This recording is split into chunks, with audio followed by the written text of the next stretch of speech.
Tonight on Under Investigation, cruising on the high seas. For most, it's the holiday of a lifetime, but for some, it's a one-way trip. Up to 1 million Australians a year going down those gangplanks, not fully aware that they were leaving the protection of Australian authorities behind. With our panel of experts, we'll expose the hidden dangers. They found her dead on the ship. The assaults. The sexual assault rate more than 50% greater than on land. And a cruising culture. This was a moment that shook up Australians, wasn't it? It was, Liz. We'll examine passenger protections, from falling overboard to going down with the ship. And we ask, just how safe are travellers in this new COVID world? Well, it's a perfect incubator for any kinds of illness that's transmitted between people. Now that Australia is cruising again, we reveal what happens when it all goes wrong. People are ending up in a town without a sheriff, being able to be preyed on by villains and despicable people. Good evening, I'm Liz Hayes, and this is Under Investigation.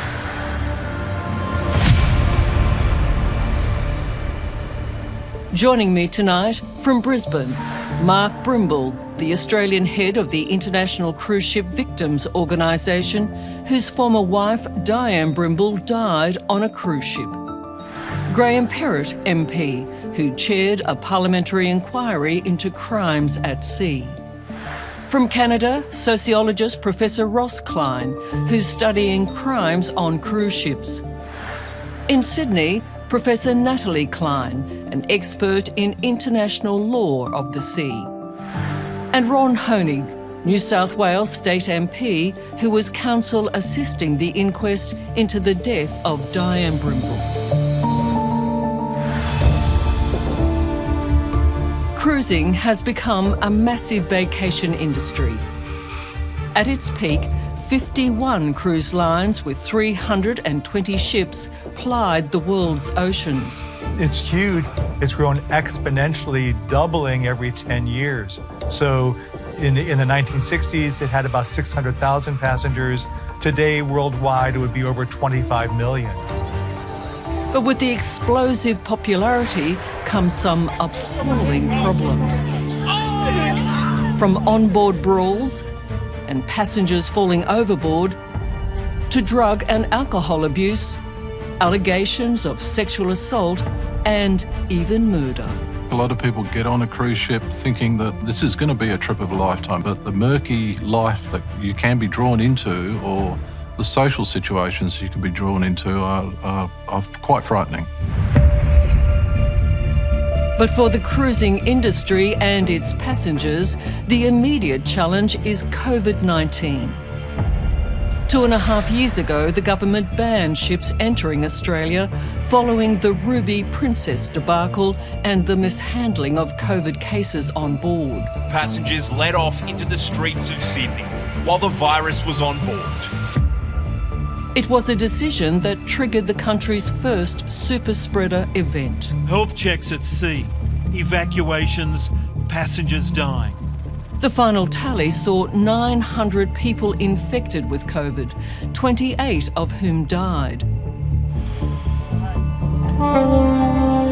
But earlier this year, the ban was lifted and cruising is now back in force. But what has changed, and how safe are passengers? I think there were really big lessons that had to be learned from the Ruby Princess and the havoc that wreaked on society at the time. But we still have COVID, and there's still a really strong need to make sure that people who go on cruise ships are going to be safe. Unfortunately, despite several requests, the Cruise Lines International Association declined our invitation to join us tonight. But Quentin Long, an advocate for cruising and co-founder of Australian Traveller magazine, has been looking at what a holiday on board is like in a COVID world and the new measures in place to prevent infection. You can expect that you need to have at least 2 vaccination doses in your arm. Also, you have to complete a PCR or RAT test. It's a self-administered RAT test and it is an honesty system. You have to then do a declaration before you embark. And then once on board, in places where you can't social distance, you'll be encouraged to wear a mask. Some cruise lines will make it mandatory. Things like the buffet, it'll be there, but you can't self-serve. We wrap ourselves in cotton wool. We're never going to go anywhere, are we? I think Princess will look after us. It's as safe on there as it probably is in the shopping centre. However, despite their best intentions, the new protocols haven't stopped the virus. The Coral Princess carrying unwanted cargo. On board, more than 120 COVID cases. Ross Klein, there's no getting around. A ship is a confined space. Yeah, it was a perfect incubator for any kinds of illness that's transmitted between people. And so it was for Shirin Jewell and her daughters Scarlett and Tallulah. I paid a whole lot of money to have this holiday that turned out to not really be a holiday at all. They went on their first cruise together in July and came back with COVID. I was very sick for a week. My youngest daughter was very sick. I'm really aware that there were other sick people because I connected on Instagram with quite a lot of people, and it was just, I don't know anyone that didn't contract it. And Shirin believes COVID was able to spread because on-board rules seemed very lax. Probably the biggest thing I noticed was in some of the venues, people weren't wearing masks, and there was really an attitude. People were talking, overheard them talking about how we're not putting up with this Nazi stuff, having no one there to marshal.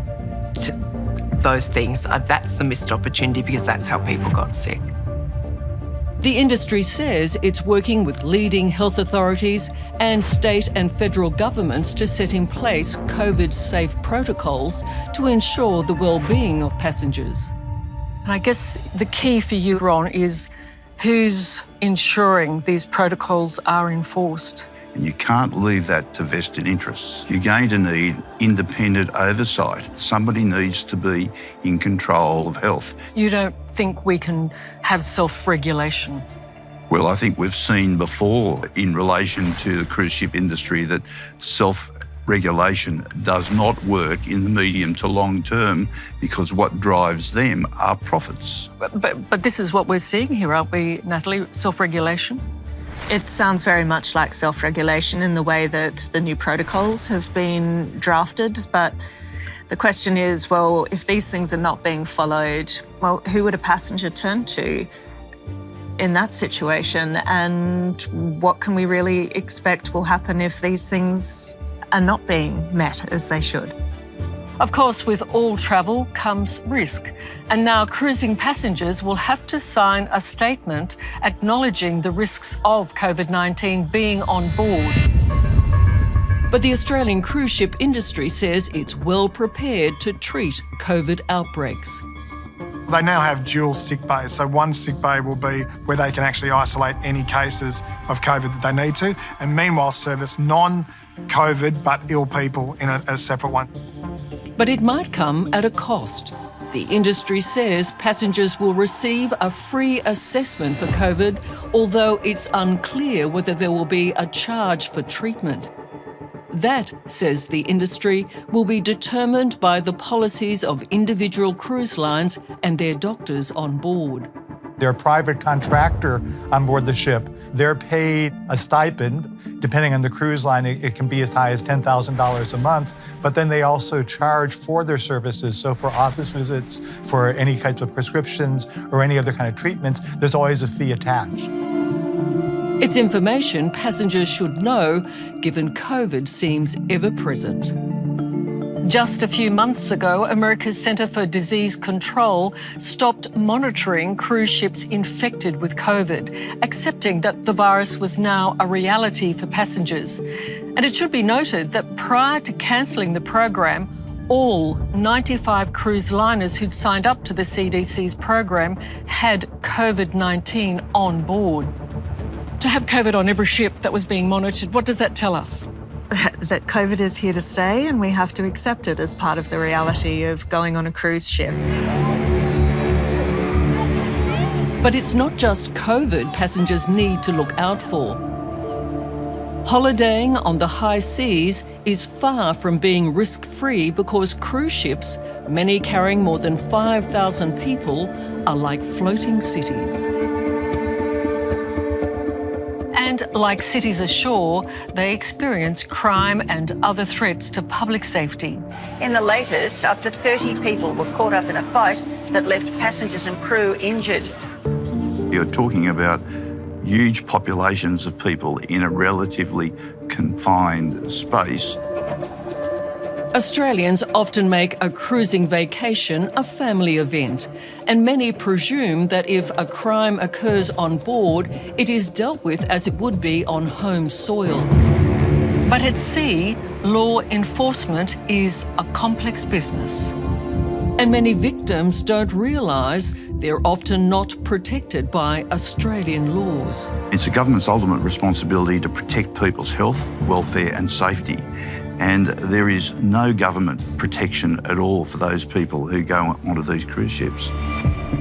And the reason for that is based on where the ship has been registered.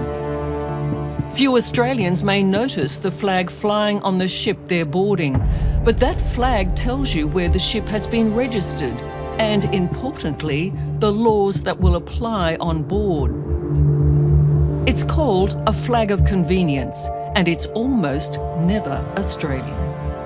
Every company that owns a ship will look around and go, well, where is a good place to register? What's offering the reasonable fees? What kind of laws am I going to have apply to my company? So they choose the one that obviously brings the best profit for them. And so the flags of convenience, or more politely, they're referred to as the open registry states, usually known for not necessarily enforcing their laws as strictly perhaps as other jurisdictions.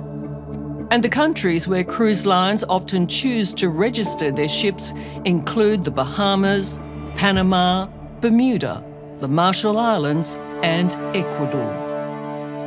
For those ships that are within 12 nautical miles, that's about 20 kilometres from Australia's coast, Australian law can apply.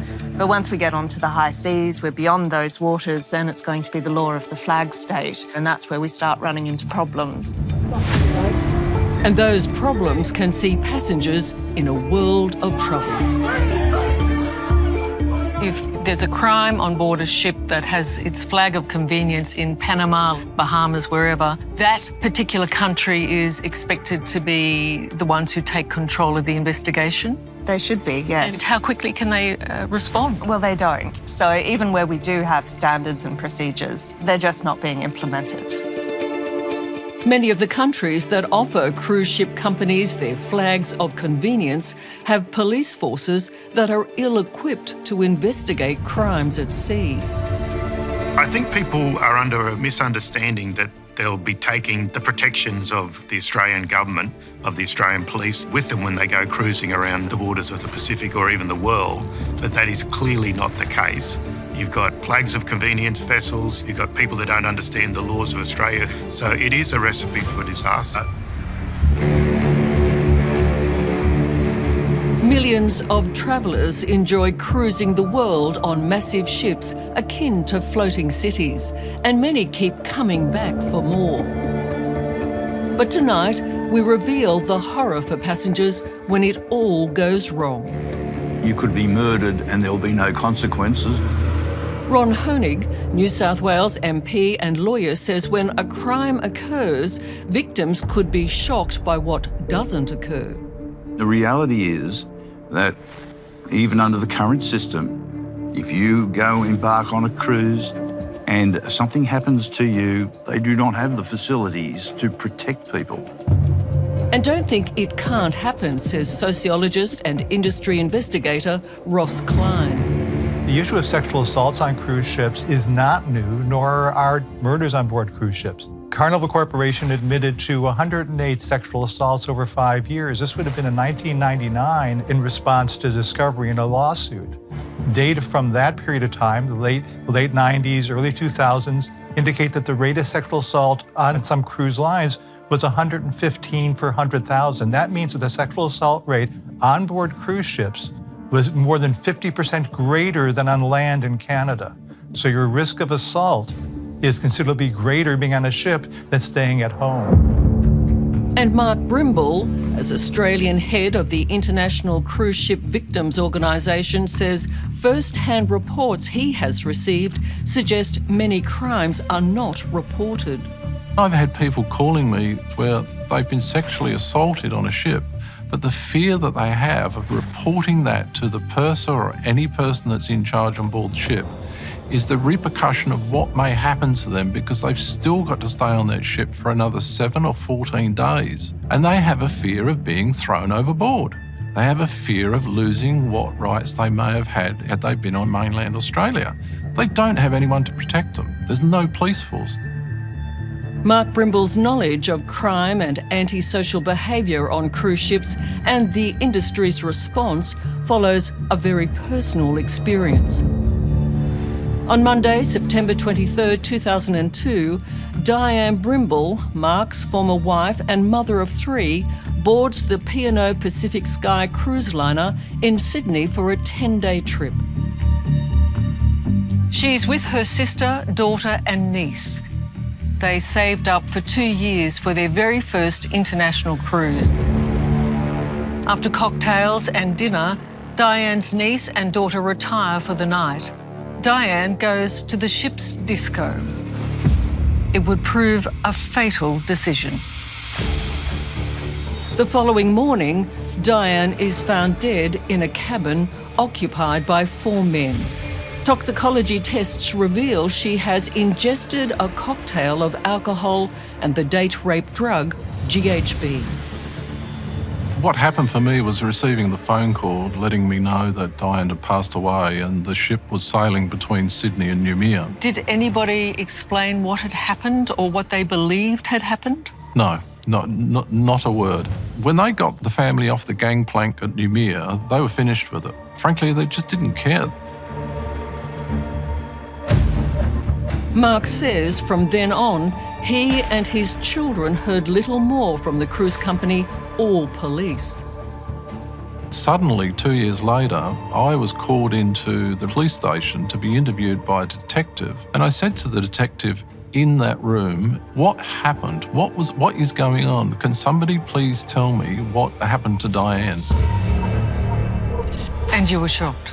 Absolutely. I was put in the position where I had to try to explain to my own children what went on, what happened to their mother. They were living all that time not knowing what happened to her, why she died. 4 years after Diane Brimble's death, a coronial inquest would hear the disturbing details. She was subject to terrible degradation, absolutely reprehensible. And also some disconcerting information about the police investigation. Police officers who'd been getting free trips on cruises didn't want to admit they're having free trips on cruises. Ron Honig was counsel assisting the coroner. Police officers who were there to investigate Mrs. Brimble's death, dancing with witnesses in the disco, whom they were supposed to be interviewing. There was a fair bit wrong in going through the process. No one was found guilty of murdering or assaulting Diane Brimble.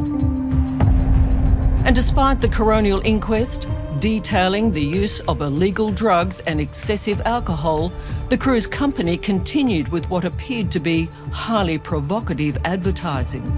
One of the most bizarre pieces of evidence we tendered was a postcard of P&O advertising cruise ships. 4 scantily clothed women in bikinis sitting on deck chairs, and a title of that was Seamen Wanted.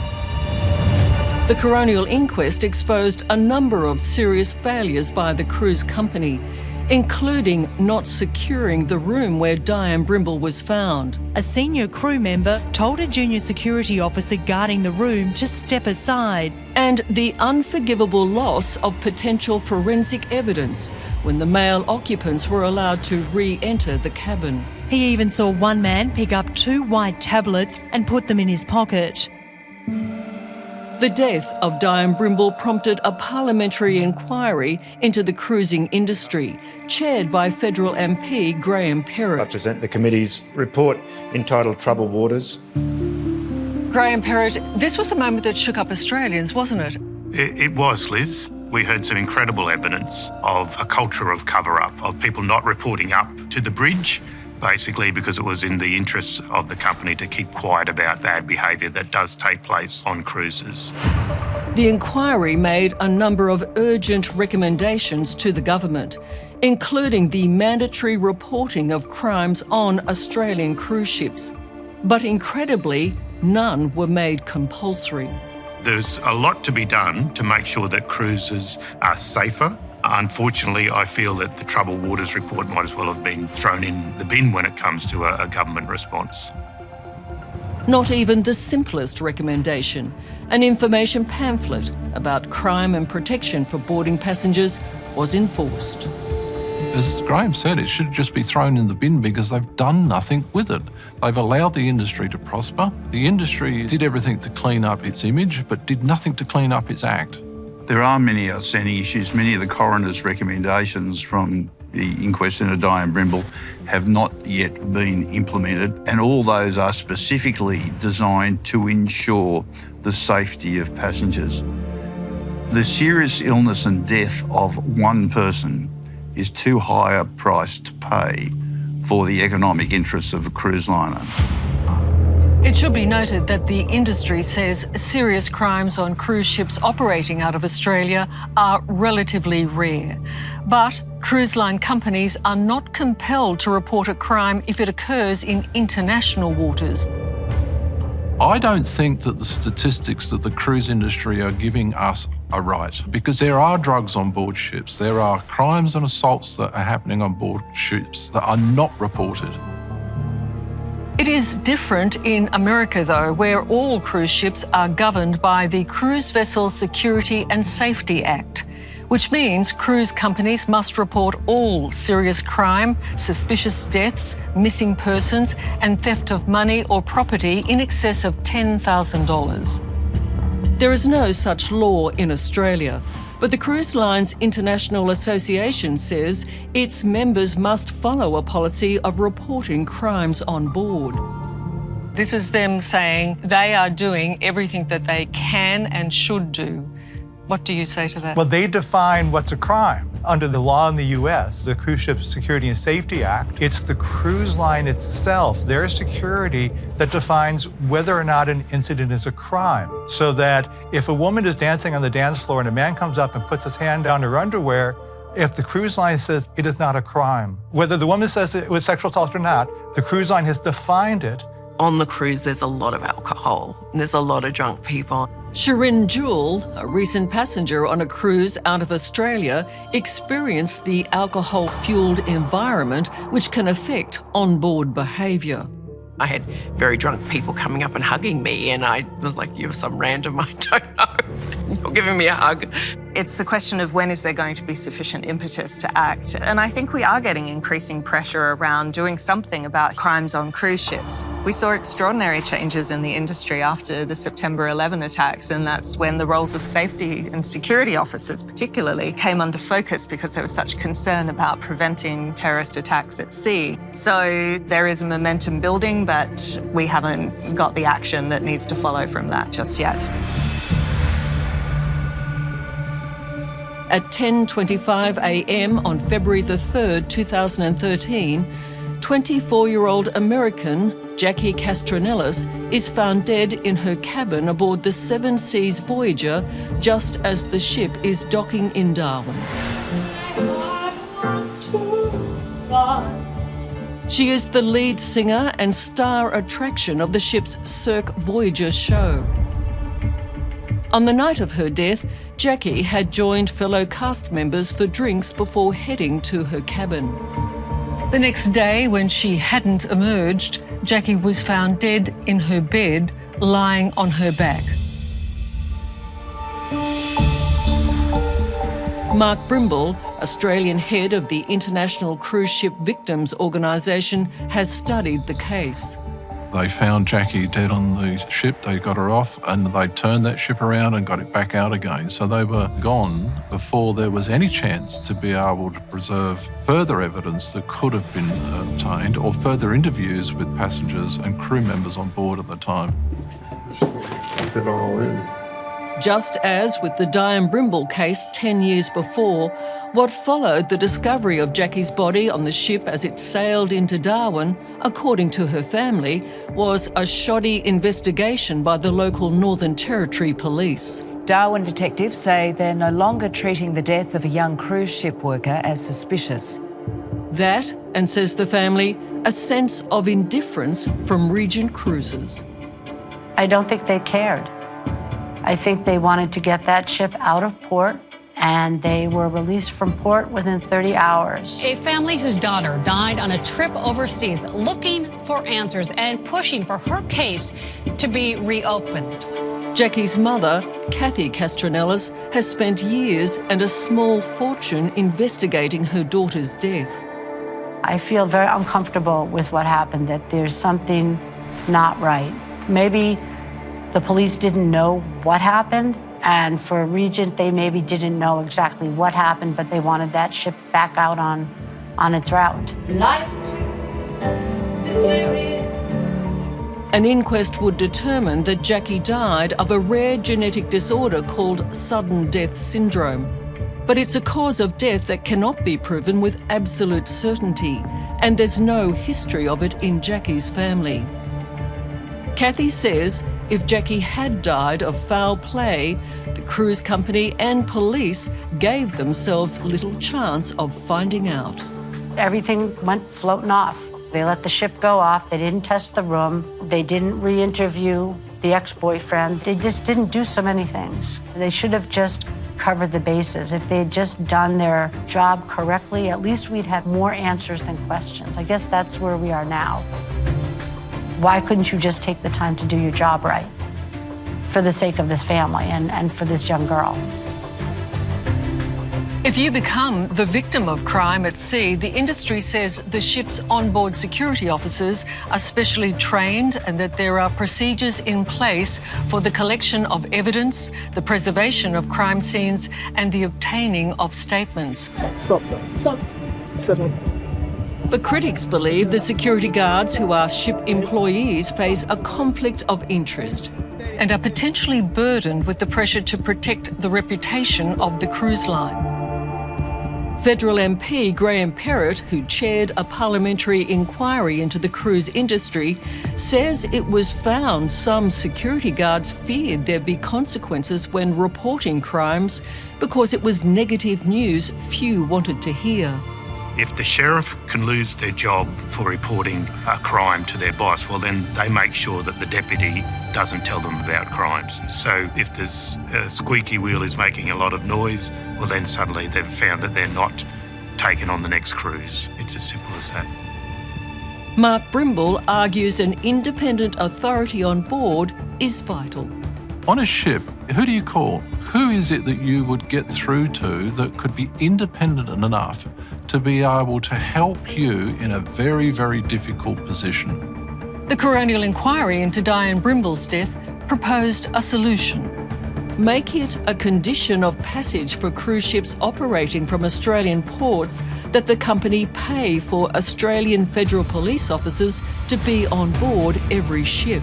The governments can easily control what can and cannot occur on a cruise ship as a condition of entry to their nation. It's just that they won't.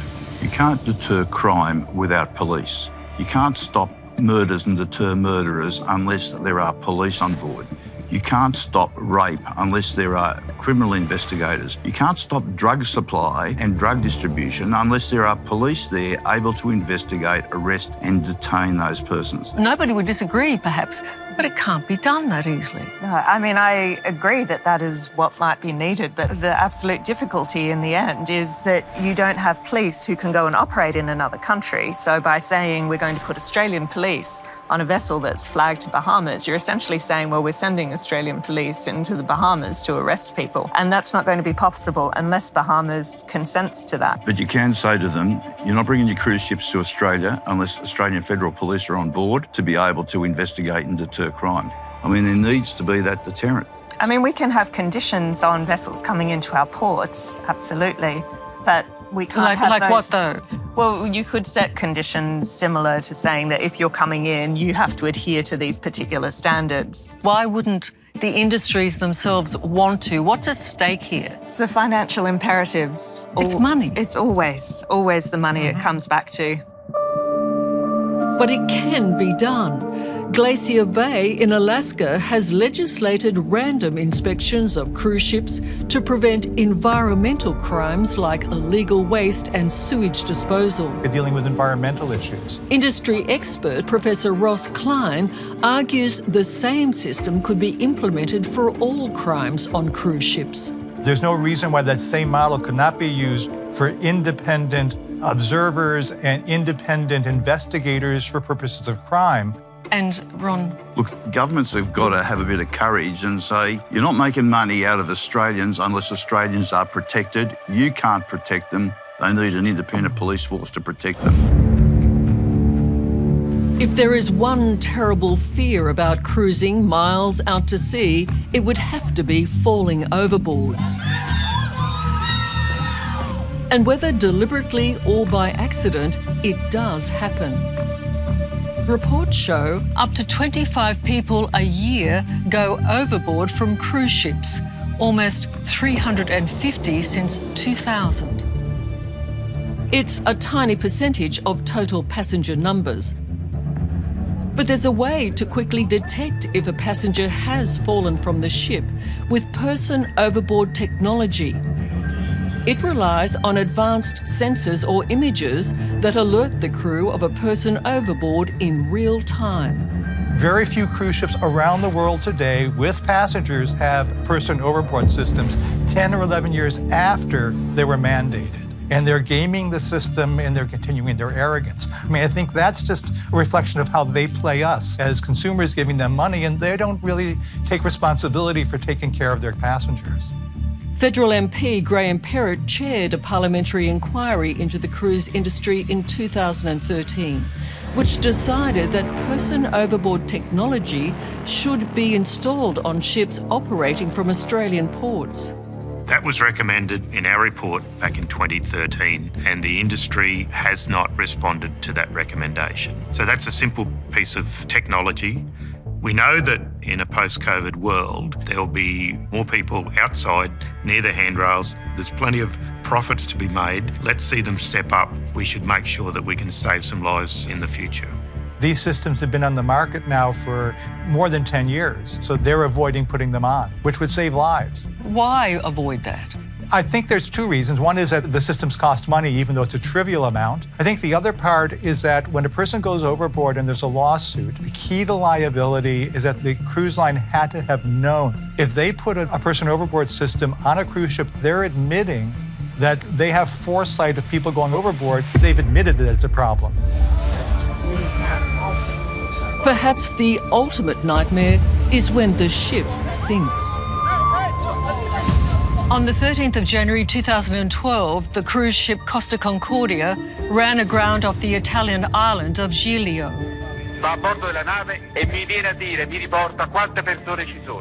It capsized and eventually sank in shallow waters, claiming 32 lives. An investigation found that Captain Francesco Scattino had abandoned the sinking ship while 300 passengers were still on board. For many critics of the cruise industry, the Costa Concordia disaster revealed a terrible and frightening truth. What became visible when the Costa Concordia went down is that the cruise industry disregards the provision within the safety of life at sea that requires that a ship can be evacuated within 30 minutes of an abandoned ship call. That could not happen on the Costa Concordia. And then there are the shameful examples of cruise liners illegally dumping rubbish and sewage at sea. It's illegal polluting and dumping of bathroom, kitchen, and oil-contaminated waste. The largest cruise line company in the world, Carnival, has been fined nearly $70 million for environmental crimes since 2016. The largest ever criminal prosecution for intentional dumping and pollution by a ship. The International Council of Cruise Lines says it has a zero-tolerance policy towards illegal dumping, but that doesn't stop it happening. International Council of the Cruise Line says it's a condition of membership not to violate environmental laws, but the companies that have paid millions upon millions of dollars in fines for environmental violations have never lost their membership. So it's just emptiness. 15 years ago, there was some really not so great stories coming out of particularly Alaska and some of the waste problems they had in Alaska. Quentin Long is co-founder of Australian Traveller magazine and a cruise advocate. They are working pretty hard. Now, can they work harder? Everybody can. But the industry, in my experience, has been incredibly responsive to general community interests, and right now environmental is very much one of them. The last major incident of cruise ships dumping waste in Australian waters was in 2018, when P&O's Pacific Explorer, owned by Carnival Cruises, discharged 27,000 litres of food waste on the Great Barrier Reef. Expert in law of the sea, Professor Natalie Klein believes it's time the government set tougher regulations. If we want to protect the resources, the environment, there's just a price that we have to be willing to pay, and until there's recognition and acceptance of that, we're not going to be able to get the laws to align and the companies to follow as they need to. And what's your view on self-regulation? Self-regulation doesn't go far enough. It can be the family vacation of a lifetime or a holiday from hell.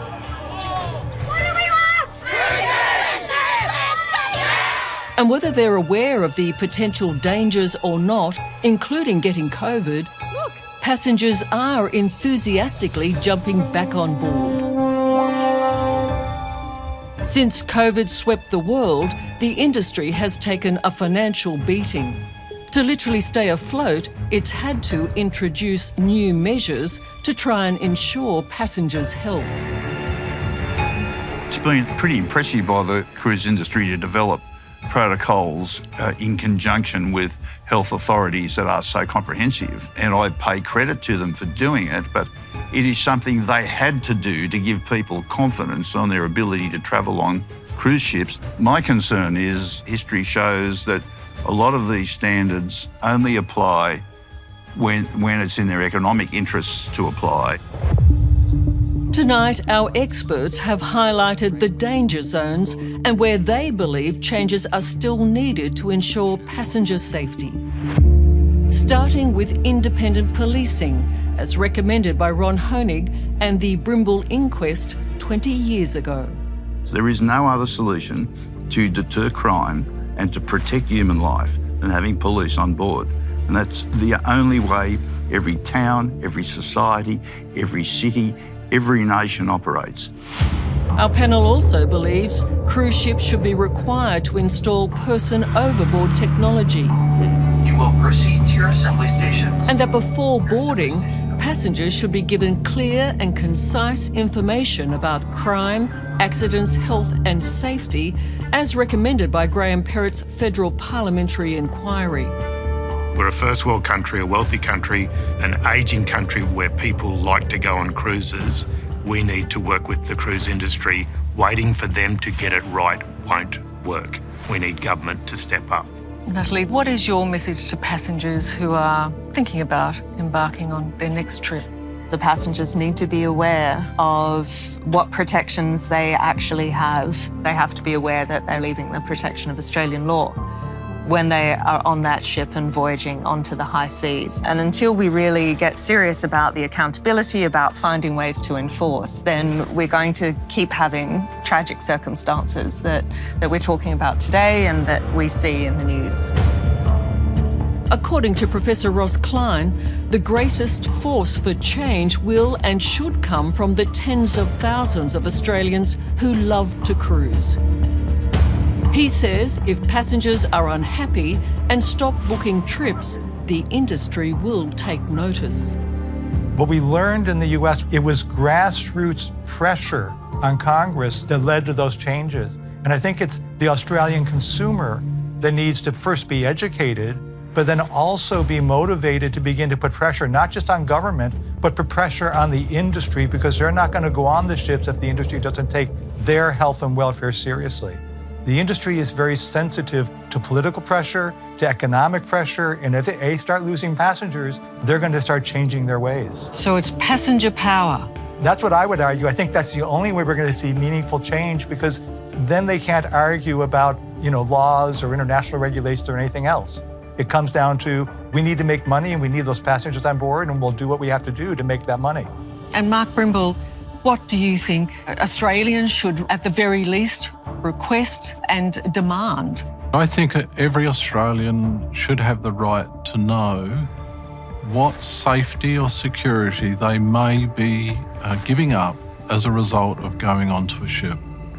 They should know and be able to make an informed decision to be able to make sure that their family is safe, their relatives are safe, and that they can go around and come back. And when on board that ship, also know that there is somebody that they can contact, or somebody they can go to, whether it's a crime, an assault. I'm tired of the cruise industry trivialising the percentages. That has to stop. We've got to all know what's happening on those cruise ships, and that these companies that are making very good profits are ensuring and carrying out the responsible things to ensure the safety and security of every Australian. It's not something we naturally think of when we're embarking on our dream trip. But whatever dangers you face on land, you're going to face on the high seas. In the end, it really all comes down to you, the passenger, making yourself aware of your rights and the risks before boarding. I'd like to thank you all for taking part in this evening's program, and I'd like to thank you. I'm Liz Hayes. Good night. Hello, I'm Liz Hayes, and thank you for watching Under Investigation. Subscribe to our channel now for exclusive clips, and don't miss out on full episodes of Under Investigation on 9Now and the 9Now app.